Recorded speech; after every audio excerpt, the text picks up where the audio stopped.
نحمدہ ونصلی علی رسولہ الکریم اما بعد فاعوذ باللہ من الشیطان الرجیم بسم اللہ الرحمن الرحیم۔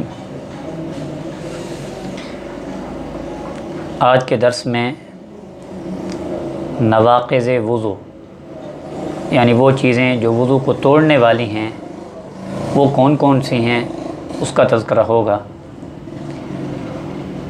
سب سے پہلی چیز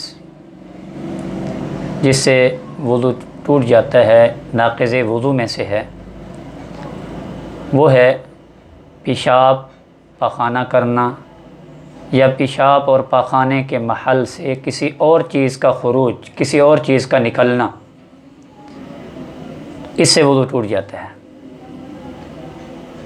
اور دوسری چیز جو وضو کو توڑنے والی ہے، ناقض وضو ہے، وہ ہے بدن کے کسی حصے سے خون یا پیپ کا نکل کر بہہ جانا۔ صرف خون اپنی جگہ سے ظاہر ہوا ہے، آگے بدن کے اوپر بہا نہیں، وہ ناقض وضو نہیں، بلکہ خون یا پیپ نکل کر اپنے محل کے علاوہ دوسرے جسم کے کسی حصے کی طرف بہہ جانا، یہ چیز وضو کو توڑنے والی ہے، اس سے وضو ٹوٹ جاتا ہے۔ اور تیسری چیز کہ کسی آدمی نے وضو کیا، تندرست تھا، وضو کے بعد طہارت حاصل کرنے کے بعد اس کو جنون اور دیوانہ پن ہو گیا، تو اس سے یہ بھی ناقض وضو ہے، اس سے بھی وضو ٹوٹ جاتا ہے، دیوانہ پن سے، جنون سے۔ اور چوتھی چیز ناقض وضو میں سے ہے منہ بھر کے قے کا آنا۔ ایک ہی وقت میں قے منہ بھر کے آئے تو بھی وضو ٹوٹ جاتا ہے، یا تھوڑی تھوڑی ایک ہی محفل کے اندر تھوڑی تھوڑی قے آئی، اگر اس کو اکٹھا کیا جائے تو وہ اتنی مقدار میں ہو جائے کہ اس سے آدمی کا منہ بھر جاتا ہو، تو وہ قے بھی ناقض وضو میں سے ہے، اس سے بھی وضو ٹوٹ جاتا ہے۔ اور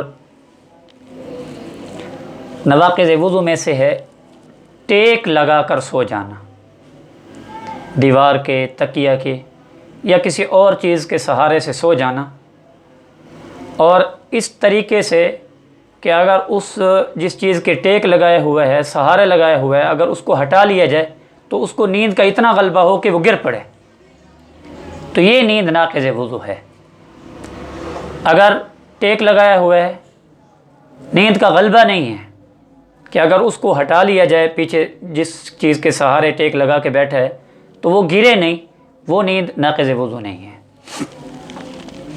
اور نواقض وضو میں سے ایک ہے ریح یعنی ہوا کا پاخانے کے محل سے خارج ہونا۔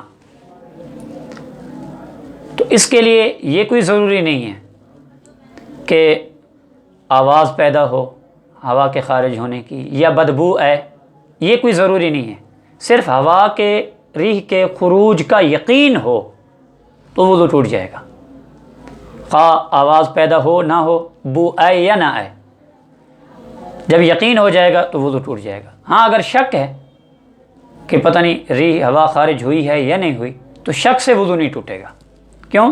کیونکہ وضو کا ہونا، طہارت کا ہونا یقینی ہے، جبکہ اس کے ٹوٹنے میں شک ہے۔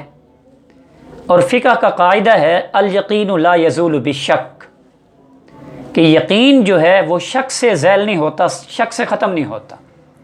تو جب وضو کا ہونا یقینی ہے، ٹوٹنے میں شک ہے، تو یہ وضو باقی ہی رہے گا، وضو ٹوٹے گا نہیں۔ ہاں اگر وضو کا ہونا یقینی ہے اور ہوا کا خروج بھی یقینی ہو تو وضو ٹوٹ جائے گا، کیونکہ قاعدہ ہے الیقین یزول بالیقین، کہ یقین یقین سے زائل ہو جاتا ہے، یقین یقین سے ختم ہو جاتا ہے۔ اور نواقض وضو میں سے ایک ہے بے ہوش ہو جانا، کہ وضو کیا، تندرست تھا، اس کے بعد کوئی ایسا عارضہ لاحق ہوا جس کی وجہ سے وہ آدمی بے ہوش ہو گیا، اس پر غشی طاری ہو گئی، تو بے ہوش ہو جانے کی وجہ سے، غشی طاری ہونے کی وجہ سے اس کا وضو ٹوٹ جائے گا۔ اب جب دوبارہ اس کو افاقہ ہوگا اور بے ہوشی سے اٹھے گا تو اب اس کو وہ پہلے والا وضو باقی نہیں ہوگا، اس کو دوبارہ وضو کرنا پڑے گا اگر نماز کا یا کسی عبادت کا وقت ہو تو۔ اور نواقض وضو میں سے ایک ہے کہ بالغ آدمی کا نماز میں قہقہا مار کر ہنسنا۔ اصل میں ہنسی کی 3 صورتیں ہیں، ایک تبسم، ضحک، قہقہا۔ تبسم کہتے ہیں کہ ایسے طریقے سے ہنسا صرف دانت ظاہر ہوئے ہیں، ہنسی کی آواز پیدا نہیں ہوئی، اس کو کہا جاتا ہے تبسم۔ اگر نماز میں کسی آدمی کے صرف اتنا ہوئے دانت ظاہر ہوئے ہیں، ہنسی کی آواز پیدا نہیں ہوئی، اس سے نماز بھی نہیں ٹوٹے گی، وضو بھی نہیں ٹوٹے گا۔ اور دوسری صورت ہے ہنسنے کی ضحک۔ ضحک کا مطلب یہ ہوتا ہے کہ ایسے طریقے سے ہنسا کہ دانت بھی ظاہر ہوئے اور ہنسی کی آواز اتنی پیدا ہوئی کہ ہنسنے والے نے خود سنا، ساتھ والے نے نہیں سنا، تو اس سے نماز ٹوٹے گی، وضو نہیں ٹوٹے گا، نماز ٹوٹ جائے گی، وضو نہیں ٹوٹے گا۔ اور تیسری صورت ہے ہنسنے کی قہقہا۔